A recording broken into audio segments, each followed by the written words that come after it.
Most of my friends are therapists, and I was talking to one of my therapist friends, and they were saying sometimes they'll have clients that are not making any progress, and they feel really guilty taking those people's money, knowing that they're not really moving forward in their life. And we were saying what a westernized idea it is to look at therapy as something you are supposed to progress in.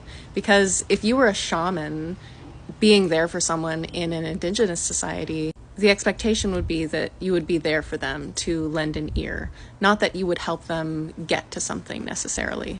And I'm so passionate about this idea of self-healing because I think so much of our emotional healing has been captured by capitalism and a medicalized way of looking at things, to pathologize things and diagnose them and medicate them. The ability for healing is hardwired, and a lot of the time what a therapist is there to do is help you gain awareness of yourself. There's nothing that a therapist can do that is not ultimately your own process. A therapist cannot make you become willing to do your own work.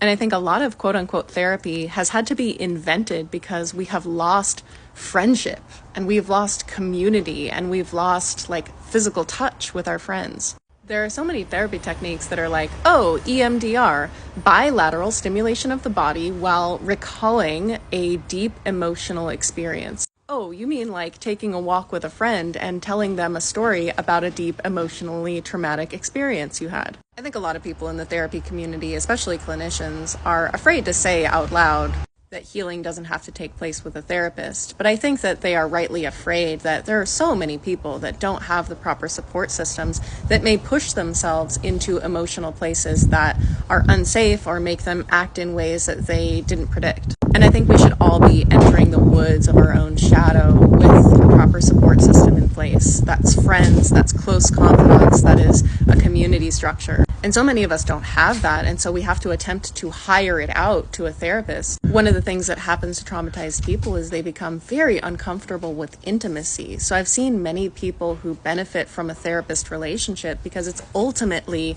a transactional relationship. And a transactional relationship can make people feel like it's not a truly intimate relationship. I had the opposite experience. I have trouble seeing a therapist because I know that it's a transactional relationship, and so I'm like, you're not really my friend.